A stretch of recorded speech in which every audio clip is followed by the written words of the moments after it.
And if any of this breaks down, we can't do business.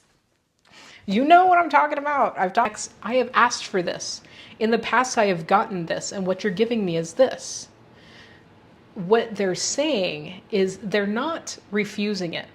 They're not questioning you. They're saying, I don't know how to transform this. I don't have the right connectors. You know, I've got a USB-A and you're giving me a USB-C and I don't know how to connect this. Hello. I have been wanting to share with you a concept that I love talking about, but I finally found a way to graphically present it, and I'm kind of excited about it. So I'm going to take you through a little presentation. And what we're actually talking about is system loss. So when you design a system and there's a breakdown in one area, it may not be immediately evident at that point unless you've set up some metrics or indicators to notice it. You'll notice it somewhere else. But I found a thread of truth. I swear to you, I'm going to name a newsletter after that. I found a thread of truth, something that's true at individual levels and also true at top level system areas. But this would just be a nice little presentation talking about system loss, but hopefully also pointing out something about ourselves as well. So in the graphic, it's going to look like a little heart, and this was an epiphany to me because I feel like it matches. When you have something that is meant to be self-contained, these letters stand for thoughts, actions, and emotions. Thoughts, emotions, and actions. And so there's going to be a spiritual component, but we'll get to something that's a little less woo-woo in a second. But credit where credit is due. Master Sri Akarshana he's a spiritual teacher, but he began as a business mogul. Anyway, I'm not here to pump him up. I'm here to say that I heard him say, if your actions do not support your thoughts and your emotion, you cannot powerfully create. If your thoughts do not support your actions and your emotions, you cannot powerfully create. And if your emotions do not support your thoughts and your actions, you cannot powerfully create. And I found that trio very telling, because so many times in our lives, we have an emotion that will not allow us to have certain thoughts, or we have actions that do not allow us to feel feelings. So as you take that around, you start to identify, oh, I want to drive myself in this direction, but I've got this thing that I'm not allowed to address. It cannot participate. And so even though you've managed to ignore something, it also is taking you off track. And I cue in to those things because when you care about people in an organization, care about people in general, when you see something that distracts them, takes them off track, I want this, but I'm doing that. You're looking for every reason why that might happen so you can help them understand it, help them make different choices, showing them what their different choices are. So I love comments like that, but let's take it to something else. So body, mind, and spirit. We all know we have a physical body. We all know that we're thinking somehow, and we all, it's becoming fewer and fewer that I run into people that do not believe in a spiritual side of themselves. Even when I worked with the Air Force, part of your resiliency training is understanding that your spirit needs rejuvenation as much as your mind and as much as your body. So even a government understand that there is a spirit, which I think is a beautiful thing. Wow, I'm really digressing. I must be reminiscing a lot. I'm thinking about the Air Force quite a bit. But we have these three components. And what I'm going to argue is that all of these things need to be supported. Your body, your mind, and your spirit need to act in cohesion to affect into the world. At least I'm going to argue that this could be a closed system of support, that our spiritual side can support our body and our mind, that our body and our mind can support the spirit, that the mind supports the body, supports the spirit. And as I've been thinking about that, it's been very interesting because in businesses, you can think double apportionment as far as fiscal support. You can think about the way our back offices are supposed to support what is going on in customer facing parts of the organization. There is a design, if you're the type to think strategically, there is a design that shows we are healthy and self-sustaining when we do these things. Yes, we're designed to have money coming in, but it is also representative of services going out. So when you think of it from a strategic level, what part of our system is meant to be self-sustaining? What in our system is variable to customer actions? So once you understand how to take those apart, let's take the variable actions and let's set them aside. Because for the rest of this conversation, I just want to talk about what is supposed to be self-sustaining. Once you identify that and you have system loss, in an individual sense, let's just say my emotions are meant to support my thoughts and my action. And I'm being asked, I'm being invited to contribute some emotional energy to something external that it was never meant to support. But so let's say someone is asking for that emotional support and I oblige. In the graphic, I'm showing you that our thoughts are saying, hey, I'm not getting the energy I was expecting. So you have system loss. Something's been invited to be contributed elsewhere. In more nefarious levels, you could say an energy vampire is sucking your energy. But the rest of you senses the loss and there's alarm. And this can also happen in your business systems. You can have that system loss. I was expected to send these resources or this effort, these people, the manning. I was expected to send it here, but I'm being asked to send it there. Momentarily, there is stress. And that stressed sector will either be asked, hey, can you wait? And they will either say yes or no. Typically, in our supportive working environments, we say, yeah, of course, I understand. You're doing that. Go do that, but I'm going to need it by X date. And I'm going to need your support by X time. And so those resources leave, but you're expected that at some point I'm going to be made well. Yeah, all of you, you already hear what's coming next. Seldom is it the case that that node is made well. So what you end up with is they need to find support somewhere. Somehow, if we're going to keep this running, I'm going to have to find some external support. I'm talking about our businesses. We're going to have to find some external support somewhere.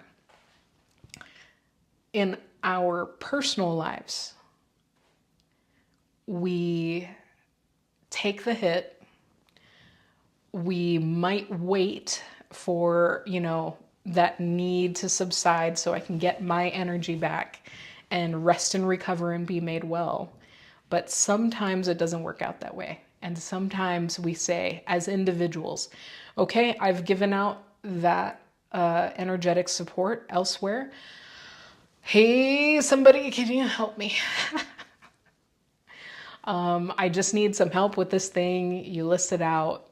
and someone sends some help because they get it. So you get those outside resources and you're like, okay, I can delegate out this energy to so and so who's asking for it, and I'll ask for help in some other area of my life, and so will help me out. So I'm giving, but I'm getting, I'm asking, and I'm receiving, and that works out for a while. Now, I don't care which direction you take it. I'm just going to keep talking to the graphics, but you think about it either in an individual sense or you think about it in your system sense. You have system loss, there's alarm, they ask for help, and from an external, maybe another business sector in your organization, or maybe you're getting a consultant from somewhere else, or maybe you're getting a B2B that's helping you out. From here on out, I'm going to rely on you to choose the individual thought process or the business thought process. But it rarely stops there. We start seeing that there's an avenue. If there is a closed system and there's some system loss, there is a way for me to get external support, but we get greedy and it turns into asking for more and more help. I'm a big fan of this because this is how I recognize this in my life. I was giving in so many areas and asking for help and getting it because people cared. But then you move and you're so used to look at what I can give, look at what I can produce, look at what I can accomplish. And if those external supports are not present, you stress the system. And you stress the system until you think, okay, I literally cannot give anymore. And you start, in a business sense, in a personal sense, you start shutting down things that used to work because you can't sustain it anymore, because there's so much system loss, because we don't want to disappoint our customers.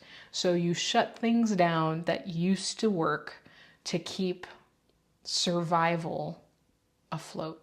And so now you're no longer minimally supporting yourself, you're survival mode. So you're not trying even to thrive anymore. You're just trying to survive. And all you really want to get back to is that self-supporting state where this design should work. Everything we want to do, we should be able to do. We designed it to do that. How can I get from this place of system loss back to this? And in a personal place, we call this, healing. You're healing your mindset. You're correcting where you're sending your energy. In a business sense, this can be tricky because now you've set up all of these workarounds to do these internal, external trades when it was meant to be self-contained, but we've already kind of committed to all of these things. My customer, I'm giving to this, and I'm relying on this outside source. And if any of this breaks down, we can't do business. You know what I'm talking about. I've talked with enough people to know that I've seen this a lot of different ways, and you don't want to disappoint customers, and you don't want to break agreements that you've made with people, whether it's been formalized or just kind of agreed upon, because you have so much dependence on each other. It's two ways. Both of your organizations rely on everybody to sustain the deal. But you want this. You want the simplicity. You really do. So if you were to be self-contained and someone asks for help, there is a belief. There's a belief out there that you can't be this self-sustained entity, because if you are, then you break down the entire society. No one is going to help anyone else. But I would counter that. If we're gonna use the example from the very beginning, I would argue that you could help, because when you are self-sustained, self-contained, self-supported, you still want that we still want to be out in community. We still want to participate in each other's lives. However, this person that has figured out how to make my energy, and your energy, when they get into groups, sometimes they see this. They see all of these people that are, let's just call it codependent. I don't know that I would go clinically really out to that term, but let's just say it's codependent behavior, that I'm going to contribute extra energy that should be in my self-contained system. I'm going to go ahead and delegate it out to you, and I'm going to rely on you that when I need that, you're going to support me right back. And that's how we remain this really tight society. And these people that have figured out how to make their energy their own energy, they're looking at that and they're like, how do I be around you? Because I constantly feel the request for my energy and I don't give it. And everyone's looking at me like, why aren't you one of us? You know, you're here with us. You know, why not? I'm asking you for this. Why don't you just kind of give to me what I'm asking for from you? And the person that has figured out how to be self-contained says, because it's not healthy, because this is not the way I was designed to live. And I would argue that that's not the way you were designed to live either. And so now I don't know how much you've heard me speak. One of the things that I say is, when you have a measurement that is not calibrated, when it is off, it is not sufficient to say, well, what was the measurement yesterday? Because yesterday's measurement may have been off as well. It's not enough to say, well, let's get all of our tools together and see, you know, what the majority says. That is also not sufficient. You do not calibrate by getting everyone's tools together and saying, well, what's the majority? The majority does not rule. The original is the rule. So when you find that you have a measurement that is off, the tool that you're using may not be calibrated. You cannot just compare with everyone else. You need to find what the original is. And if you do not have the original, if what you have is a system, how do you know the system is on? How do you know? So as much as possible, you want to try to find the original, because the original is what will tell you, okay, let's measure to the original. My brain is spinning, so I'm going to try and hone it back in. But when you have a group of people that say, this is how we work, this is how we have always worked, this is the way my grandfather taught us to do it, are you telling me my grandfather was wrong? That becomes a whole thing, because now you're dealing with grandma and grandpa, who everyone loves. Everybody loves grandma. But yes, if grandma believed that this was the right way to go, I can see why your love for your grandma would say, let's keep doing it this way. But can I tell you that maybe in original, even grandma would have been happy to have learned this. So I'm not trying to speak against your family, but I do want to say that if we have found a way that our bodies were originally designed to operate, that our businesses were designed to operate, and if we can return to that self-sustained place, that perhaps everyone would find, I can now, as a self-sustained entity, more effectively help, because it's not a delegation of a piece of myself that I was never designed to let go. I keep that self-sustained piece, but together this entire piece can make an effect into the world that does not have any system loss at all. And it becomes a very effective way to share our resources, because now I'm using them all together and creating something perhaps that didn't exist, or contributing in a very effective manner when people are asking for help. So here's what we get next is, what if you had multiple people, multiple entities that knew how to healthily effect into the world, that did not have this, I'm going to use the word codependent again, but I'm using it inaccurately in this case.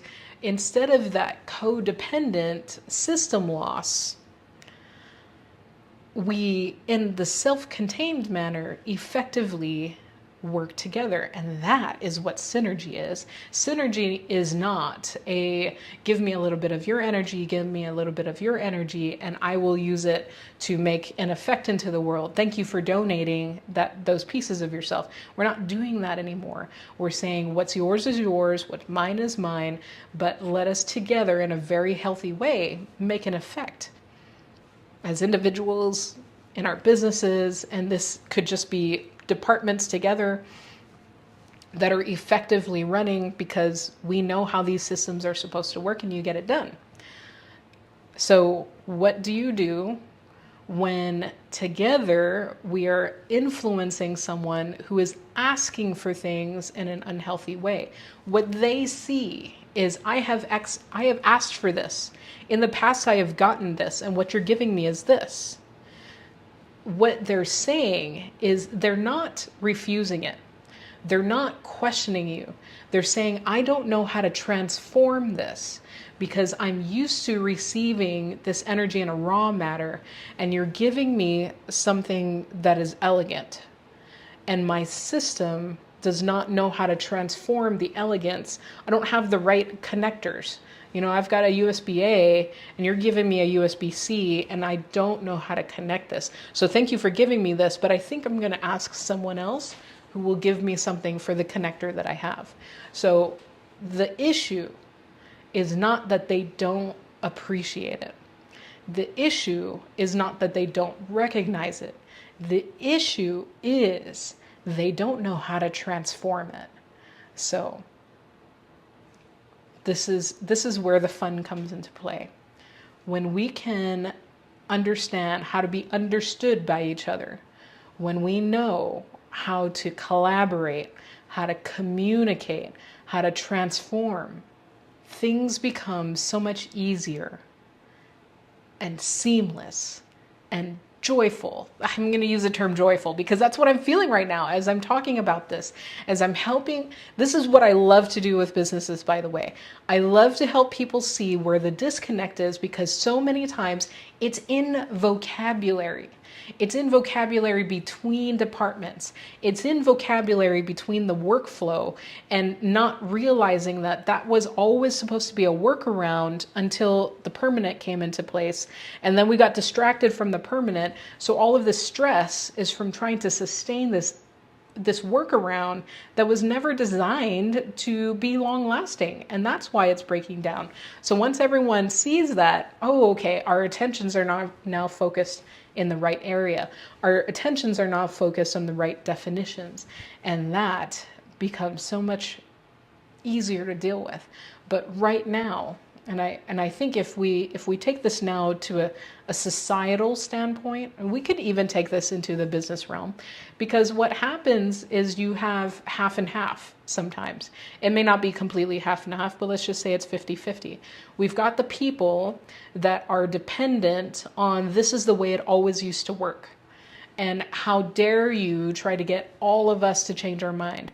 We got these other people saying, we have this really clean solution. And rarely in our societies is it going to be even between, it's going to be, a little of A and B here, a little of D and E here. And we're just trying to figure out how to put them together, because each side likely has an idea of original. We're just not coming together on the definitions.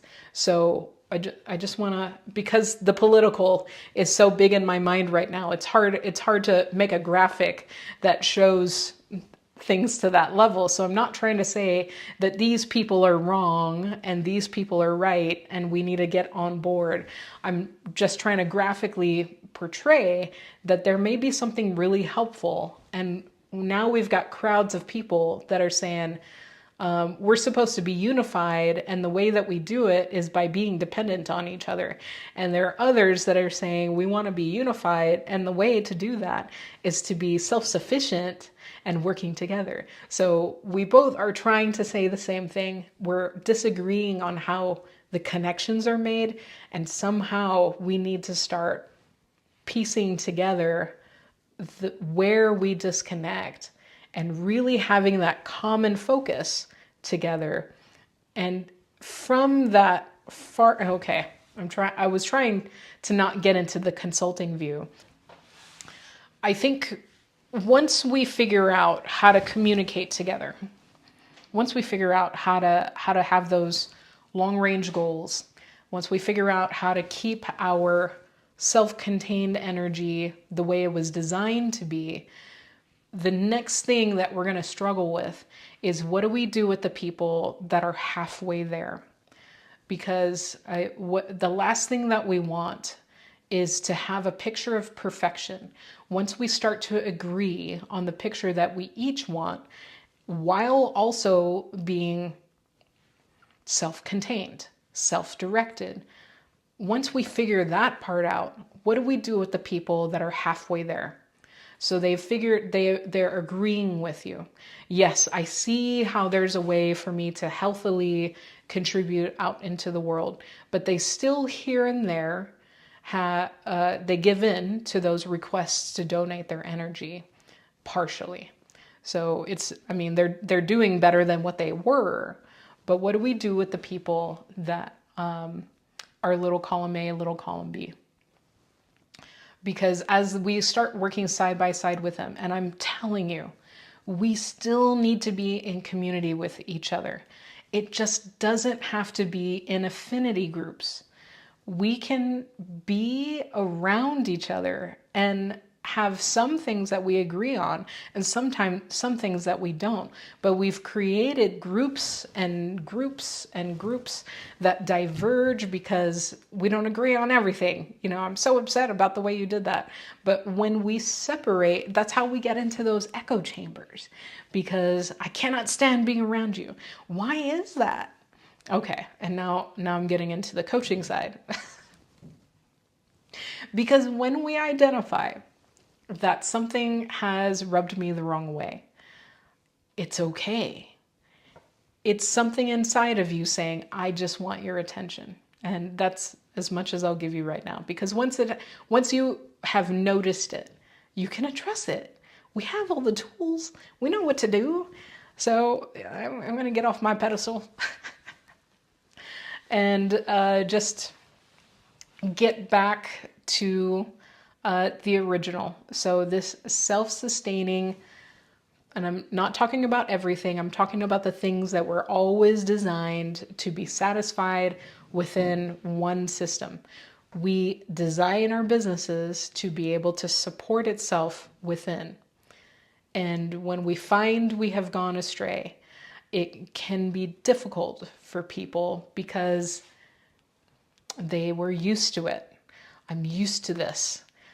And I understand what you're saying, but do you understand how many things in my business need to change to correct it? Yes, I think I do.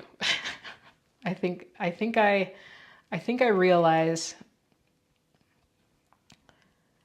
that things will need to change. And for some of us, more than a few. There are ways to do it without completely shutting down your business, but it will take some time and attention. And as an individual, yes, once you start shutting off places that you used to donate your energy to other sources, once an alarm goes off in their head saying, hey, you used to send me your energy and now I'm not getting it, that is troublesome to me, and they're going to contact you.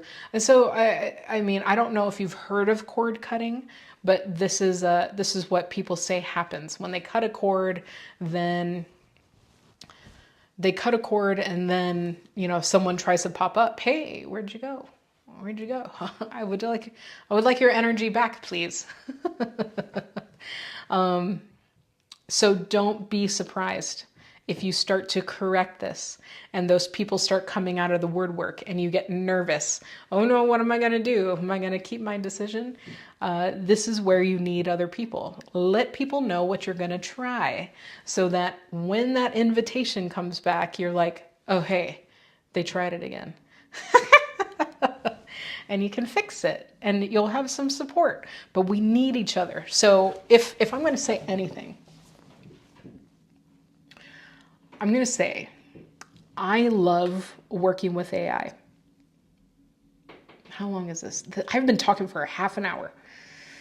I love talking with AI. And of anyone, like I have been a very resistant person. I've not been AI Amish. Yes, I have. I was AI Amish. I didn't want to talk to AI. I did everything that I could to make sure that systems could not read me. You know, when you have the news app and they know when you're pausing to read something, I would purposefully, very evenly scroll through my phone so that it could not read what I was interested in. I had stickers over, I still do, stickers and ways to cover cameras when I'm not intending to use them. I mean, these are just healthy things to do if you think about things the way that I do. So I had a very sanitized way of interacting with systems, with networks and crawlers. And I had a very, in my view, what I wanted to be separate from. I know that AI is trying to learn. And one of my personal concerns, and this is along the lines of learning to surf, right? So I'm not coming at this from any technical knowledge. This is just my imagination. If AI is learning and there are people who thought like me, think like me, that are avoiding it, how can AI learn about my positions? How can AI learn about my interests if I never allow it to know it? Whatever AI creates in the future, it will not know to have my interests in view. That won't be programmed in. I don't know if it's programmed in anymore. It's really just learning, I think. But I find it important to be involved in one way or another so that AI can see that either I have a divergent or I have an inclusive viewpoint. So it has an idea of what the domain is. AI does not know what the domain is if we don't interact with AI. I also have a caution that I am actually going to voice on video. We all love ChatGPT. ChatGPT does help, or other AIs, helps to make our lives a little easier. ChatGPT can give you suggestions on types of videos and classes to have, in which month, and when to have them. And it is influenced by what it is being fed, but at some point, so, you go down some time, now it becomes, we are fulfilling what ChatGPT is asking us to do. So it becomes a chicken and the egg thing, right? So I have a concern that way, that the example is when electronic calendars, I think I'm older than you all think I am. When electronic calendars started becoming a big thing and students in college would just have their syllabus automatically populated with here are your test days and here are your assignment due dates. They didn't have to input it. It instantly did it for you. I asked my professor, I said, do you think that this will have a negative impact on people's ability to create a schedule on their own? Because prior to that, for a decade at least, maybe longer, I would get my syllabus from each class and I would sit down with a calendar a physical calendar. And I would say, okay, here are my big milestones. I'm going to need this much time to study. I'm going to need this much time to prepare all the research for this this book report or whatever. Like I could sit down with multiple inputs and say, I know how to organize this all so that I can excel. Yes, I'm very nerdy. I am one of those people. So with all of that, I could see that if everything was automatically programmed into an electronic calendar that is given to a student, yes, it makes it easier, and now they have no excuse, but they have not learned a skill. And that skill is to see a big task and know how to break it up through their year, not just for their schoolwork, but with their personal responsibilities, the fun things that they want to do, holidays that are coming up. That skill I am seeing has been delegated to other realms. And so when they have something they want to do, they're trying to shoehorn it into a schedule. They have delegated that out of their mind, so they no longer have access to that. With AI, I am curious what parts of ourselves we have delegated to other systems. And what is the transition period between generations? And now I'm talking about people. What is a transition period for all of us to be able to communicate with each other? Because now our definitions are separated by adoption of these I don't know how to call them. These systems is the best way to put it, but I think there's a more elegant way to say it. So yes, my interests are in communication. My interests are in clearing up complexities. And when you're not looking at the originals, when you're dependent on systems, you do not really know if things are calibrated. You do not really know what you're donating energy to. So when, as humans, we can be self-contained as we were designed to be, we'll have a little different perspective, I think. But those are my cautions. Those are my musings. And this is what I've been thinking about for years. I've been thinking about this concept for years, and it's just arrived to me in graphic format, and I'm kind of excited about it. So if you like things like this, I cannot promise you pretty graphics, interesting stories, but I can promise you that I've got a million of these efficiency examples if you're thinking about it at input levels.